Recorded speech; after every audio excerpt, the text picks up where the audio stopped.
الصلاة خير من النوم۔ پیارے دوستو، عجیب و غریب واقعات سے یہ دنیا بھری پڑی ہے۔ کچھ باتوں کے جواب ہمیں مل جاتے ہیں اور کچھ باتوں کے جواب سائنس کی اتنی ترقی کے باوجود بھی ابھی ادھورے ہیں۔ پیارے دوستو، آج جو ہم آپ کو بتانے اور دکھانے والے ہیں وہ دیکھ کر عورتیں کانوں کو ہاتھ لگائیں گی اور کبھی وہ عمل نہیں کریں گی جس کے کرنے سے ایک عورت نے بندر کے بچے کو جنم دے دیا۔ جی ہاں دوستو، یہ سچا واقعہ کب، کہاں اور کیسے پیش آیا، یہ سب جاننے کے لیے ہمارے ساتھ آخر تک جڑے رہیے گا۔ اور اس سے پہلے اگر آپ نے ہمارے اس یوٹیوب چینل کو سبسکرائب نہیں کیا تو نیچے ریڈ بٹن پر کلک کر کے ساتھ موجود بیل آئیکن پر ضرور کلک کر دیں تاکہ مزید اپلوڈ ہونے والے ویڈیوز کا نوٹیفیکیشن آپ کو بر وقت ملتا رہے۔ پیارے دوستو، عورتوں کے لیے آج کی یہ ویڈیو نہایت ہی اہم ہونے والی ہے اور شروع کرنے سے پہلے آپ سے یہ ضرور کہنا چاہیں گے کہ یہ ویڈیو خاوند اپنے بیوی اور بیوی اپنے شوہر کو لازمی دکھائیے۔ آئیے دوستو اب شروع کرتے ہیں۔ پیارے دوستو، ہر شخص خواہ وہ کسی مذہب یا مسلک سے تعلق رکھتا ہو، خوبصورت ہو یا بدصورت، نابینا ہو یا بینا، میانہ قد ہو یا پھر بڑا قد ہو، امیر ہو یا غریب، ہر ایک کی یہی خواہش ہوتی ہے کہ اے خدائے خلق مجھے نیک اور خوبصورت چندے آفتاب و چندے ماہتاب اولاد عطا کر۔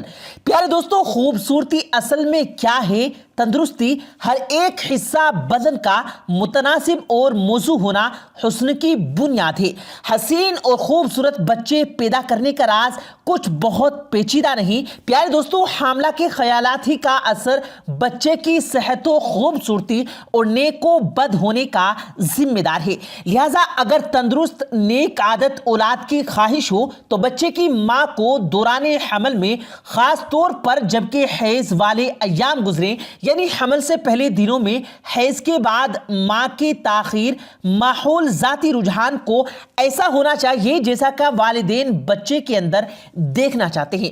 اگر آپ کی خواہش ہے کہ آئندہ ہونے والا بچہ زیادہ عقل مند، ہوشیار ہو تو حاملہ عورت کو چاہیے کہ وہ قدیم بزرگوں اور داناؤں کی تصنیفات، یعنی وہ کتابیں کہ جن میں عقل و دانش، اخلاق و ادب کے مضامین و تذکرہ درج ہوں، ان کا غور سے مطالعہ کرتی رہے۔ اگر خود پڑھنا نہ جانتی ہو تو دوسروں سے پڑھوا کر سنا کرے۔ اسی طرح اگر حاملہ کی خواہش ہے کہ پیدا ہونے والا بچہ بہادر اور طاقتور ہو تو ایسے قصے اور کہانیاں پڑھے جن میں بہادروں کے تذکرے موجود ہوں اور اپنے دل میں ان کی بہادری، وہ ہمت، وہ استقلال و چستی، زور آوری اور زخم کھانے کی بے پرواہی وغیرہ حالات پر گہری سوچ و چار کرے۔ ان حالات کے بعد جو بچہ پیدا ہوگا وہ کم و بیش ان سے اوصاف سے متناسب ہوگا۔ اسی طرح حاملہ عورت جو شوگر لگتی ہو اور جس قسم کے خیالات و تفکرات و تجویزیں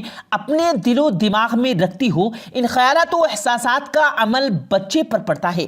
مسلمان حاملہ لیکچر یا تقریریں سننے یا کہنے کی عادت ڈالے تو بچہ ایک زبردست لیکچرار کے اوصاف لیے پیدا ہوگا، یعنی وہ اپنی عمر پر تعلیم حاصل کر کے بڑا تقریر کرنے والا زبردست لیکچرار ثابت ہوگا۔ اسی طرح حاملہ عورت اگر خوبصورت مناظر کی تصاویر، نقش و نگار، بیل بوٹوں کو بنایا کرے یا بنظر امید دیکھا کرے تو اس کا بچہ ضرور ایک نامی گرامی نقاش ہوگا۔ غرض کے اسی طرح عورت اپنے ایام حمل میں، خصوصاً حیض والے دنوں کے بالمقابل دنوں میں، جن علوم و فنون کا شغل رکھے یا دماغ میں وہ خیالات و تفکرات رکھے، انہی اوصاف اور خیالات کو لیے ہوئے بچہ پیدا ہوتا ہے۔ پیارے دوستو، کہنے کا مطلب یہ ہے کہ جس طرح خیالات کا اثر جسم انسانی پر ضرور پڑتا ہے، اسی طرح حاملہ کے تخیلات کا اثر اس کے بچے پر ضرور ہوتا ہے۔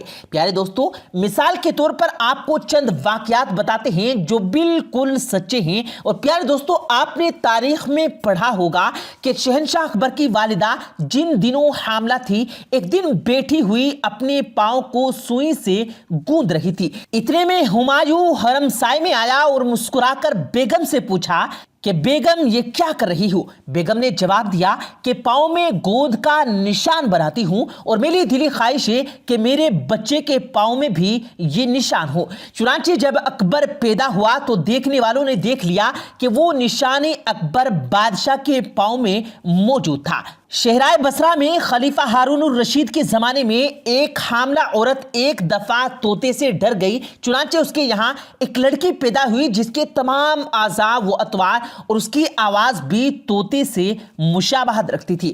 ملک فرانس کے ولگن نامی ایک گاؤں میں ایک دفعہ ایک شخص ایک لڑکی عوام الناس کو دکھانے کے لیے لایا جو پیدائشی سے ایک ہاتھ اور ایک پاؤں رکھتی تھی۔ ایک عورت جو تقریباً 2 مہینے سے حاملہ تھی، اس عجیب الخلقت کو دیکھنے کا شوق پیدا ہوا۔ اس نے جا کر لڑکی کو خوب غور سے دیکھا۔ وہ ایک عرصے تک حیران ہو کر اس کو دیکھتی رہی۔ جب گھر گئی تو اس لڑکی کی صورت اس کے دل میں گہرا اثر کر گئی۔ کسی وقت بھی اس کے دل سے وہ فراموش نہ ہوتی تھی، بلکہ بعض دفعہ خواب میں بھی وہی شکل دکھائی دیتی۔ ان خیالات سے اس کے دل میں یہ فکر پیدا ہو گئی کہ کہیں مجھے بھی ایسا عجیب الخلقت بچہ نہ ہو جائے۔ آخر وہی بات ہوئی۔ 9 ماہ کے بعد ایک ایسی لڑکی پیدا ہوئی جس کا ایک ہاتھ اور ایک ہی پاؤں تھا۔ فرانس کے ایک معزز خاندان کی ایک لیڈی ڈاکٹر کا ذکر کرتے ہیں کہ اس کے یہاں ایک سیاہ فام لڑکا پیدا ہوا جو شکل و صورت سے بالکل حبشی غلاموں کی مشابہت رکھتا تھا۔ شوہر کے دل میں اپنی بیوی کی طرف سے بدظنی پیدا ہو گئی۔ باہم و تکرار و حجت ہو کر عدالت تک نوبت پہنچی۔ عدالت نے اصل واقعے کی تحقیقات کے لیے ڈاکٹروں کا ایک کمیشن مقرر کیا۔ چنانچہ اس تحقیق سے ثابت ہوا کہ وہ عورت محض بے قصور تھی۔ اس کی نشستگاہ کے سامنے یعنی جہاں وہ بیٹھتی تھی ایک حبشی کی تصویر تھی، اور چونکہ وہ بالکل اس کے سامنے تھی اس لیے اس لڑکی کی نظر اکثر اس پر پڑا کرتی تھی۔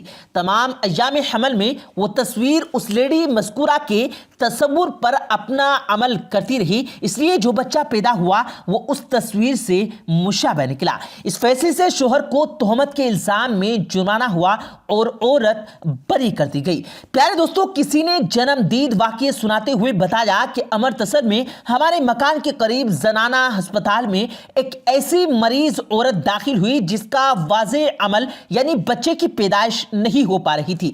یہ مریض جالندھر سے لائی گئی۔ لیڈی ڈاکٹروں نے ہر چند کوشش کی کہ کیا وضع حمل ہو جائے مگر ناکام ہوئی۔ آخر کار اس کا آپریشن کیا گیا تو حیرانی کی کوئی حد نہ رہی کہ وہ انسانی بچہ نہ تھا بلکہ بندر کی شکل کا تھا۔ دم بھی موجود تھی۔ چنانچہ عورت تو بچے کو دیکھ کر ڈر کی وجہ سے مر گئی۔ اس کے بعد وہ بچہ بھی مر گیا۔ تحقیق کرنے پر پیارے دوستوں معلوم ہوا کہ عورت کو سٹہ بازی کا بہت شوق تھا۔